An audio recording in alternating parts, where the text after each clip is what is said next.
नमस्कार दोस्तों, आपका स्वागत है आपके अपने यूट्यूब चैनल अपडेट गुरुजी में, जिसका बहुत दिनों से आप लोग इंतज़ार कर रहे थे। वो आखिर वो तिथि आज आ ही गई। आयोग ने लेखपाल की वैकेंसी के फॉर्म भरने की तिथि को घोषित कर दिया है और आप ये फॉर्म 7 जनवरी 2022 से लेकर 28 जनवरी 2022 तक भर सकते हैं और फॉर्म में जो संशोधन होगा वो 4 फरवरी 2022 तक हो सकता है। ठीक है, पैड देने के बाद बहुत लोग इंतज़ार कर रहे थे कि कब लेखपाल का फॉर्म आएगा। आखिरकार अब लेखपाल का फॉर्म आ ही गया है। तो इसमें ये आप डेट ज़रूर ध्यान रखिएगा। आप फॉर्म भर सकते हैं 7 जनवरी 2022 से और आवेदन करने की आखिरी तिथि है 28 जनवरी 2022 और फॉर्म में संशोधन हो सकता है 4 फरवरी 2022 तक की। और इसमें वही लोग आवेदन कर सकते हैं जिन्होंने पेट एग्ज़ाम दिया होगा, पेट 2021 का।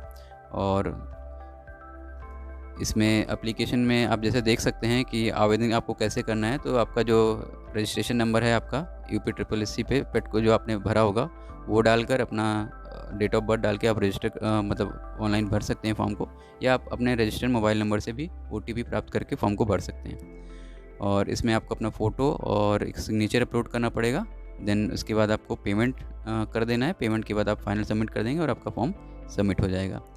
और इसमें बताया गया है कि जो आपकी फ़ीस पड़ेगी, चाहे आप कोई भी कैटेगरी के हों, चाहे आप जनरल हों, चाहे OBC हो, चाहे SC हो, चाहे ST हो, या आपका PWD कैटेगरी हो, कोई भी हो, सबके लिए आवेदन शुल्क बराबर रखा गया है, 25 रुपये रखा गया है। और इसका आप प्रिंट आउट निकाल लीजिएगा जब आप फॉर्म भरिएगा। आगे की आपकी सुविधा होगी आपके लिए। और इसमें जैसे बताया गया सारणी में कि जो राजस्व लेखपाल की जो वैकेंसी आई है, इसमें टोटल वैकेंसी है आपकी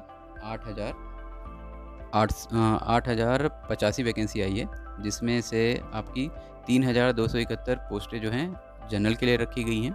1,690 जो पोस्टें हैं आपकी SC के लिए रखी गई हैं और ST के लिए 152 रखी गई है और अन्य पिछड़ा वर्ग यानी OBC के लिए 2,174 रखी गई है और EWS यानी आर्थिक रूप से कमज़ोर वर्गों के लिए 798 पोस्टें रखी गई हैं। तो कुल मिला के आपकी 8,085 पोस्टों पर वैकेंसी घोषित की गई है और इसमें आपकी जो ग्रेड पे बनने वाली है वो 2000 के करीब बनने वाली है।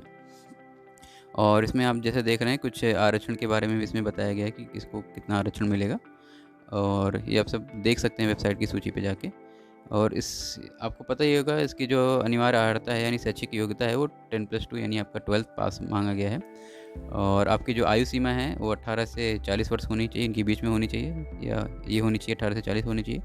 और परीक्षा का जो आयोजन है, आप जानते हैं कि आप पेट दे ही चुके हैं। पेट यानी आपका प्री एग्ज़ाम तो हो ही चुका है, अभी मेंस एग्ज़ाम होगा और ये लिखित परीक्षा होगी MCQ बेस पे 2 घंटे की परीक्षा है।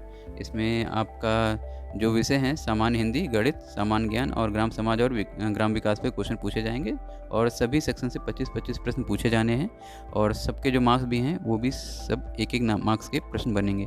टोटल 100 मार्क्स का प्रश्न बनेगा और 2 घंटे की समय अवधि होगी। और जैसे आप यहाँ पे देख रहे हैं कि यहाँ पे आपका पाठ्यक्रम घोषित किया गया है। और एक बात और जान लीजिए, यहाँ पे आपका नेगेटिव मार्क का भी प्रावधान है, यानी एक गलत उत्तर करने पे आपका 1/4 अंक काट लिया जाएगा।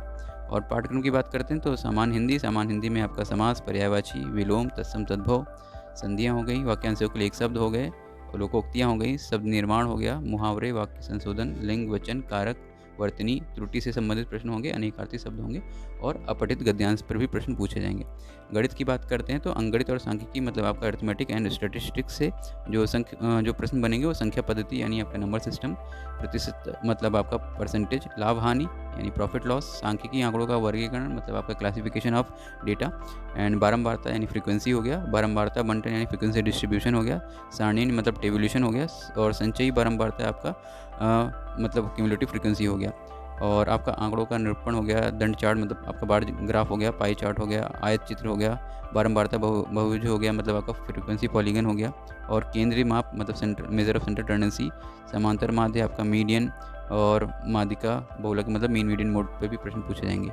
बीजगणित की बात करते हैं तो इसमें आपका LCM SCF पे क्वेश्चन होंगे और उनके बीच में जो रिलेशन होता है SCF और LCM का, उस पर क्वेश्चन होंगे।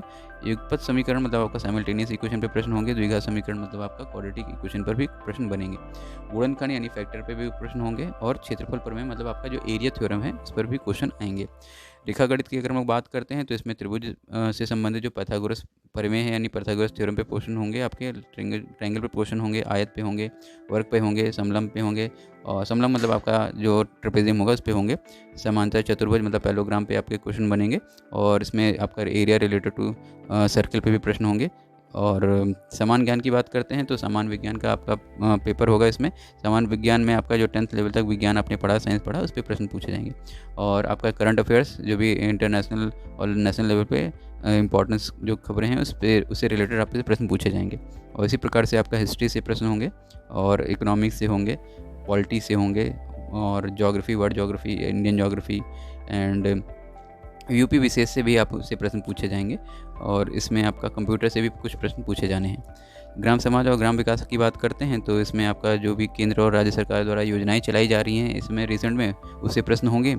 और आपका जो त्रिस्तरीय पंचायती राज व्यवस्था है उस पर प्रश्न पूछे जाएंगे, जैसे आपका कौन कौन सी समिति बनी थी इससे रिलेटेड, कब इसको संवैधानिक दर्जा दिया गया, इस प्रकार के जो प्रश्न पूछे जाएंगे इसमें। और आपका भूमि सुधार हो गया या ग्रामीण स्वास्थ्य योजनाएं जो चल रही हैं, इस प्रकार से जो भी ग्राम समाज के विषय में जानकारी आपको इसमें मांगी गई है वो सारी चीज़ें आपको पढ़नी पड़ेंगी। और इसमें बताया गया है कि जो आपका फॉर्म है वो वही लोग भर सकते हैं जो इसमें शॉर्ट लिस्ट हो चुके होंगे, मतलब पेट जिन्होंने क्वालिफाई किया होगा उन्हीं वही फॉर्म भर सकते हैं। अभी तो ऐसा कोई स्कोर कार्ड तो इसमें बताया नहीं गया कि कितना नंबर तक भरा जाएगा, और शायद जल्दी इसको भी घोषित कर दिया जाए। तो कुल मिला के बस ये जानकारी थी। तो सभी लोग फॉर्म को अच्छे से भरिएगा, ध्यान से भरिएगा, और कोई गलती मत करिएगा, अदरवाइज़ आपको बाद में दिक्कत हो सकती है। तो बस यही जानकारी थी। तो जानकारी आपको कैसी लगी बताइएगा ज़रूर, और चैनल को लाइक करिएगा, शेयर करिएगा, सब्सक्राइब करिएगा। धन्यवाद।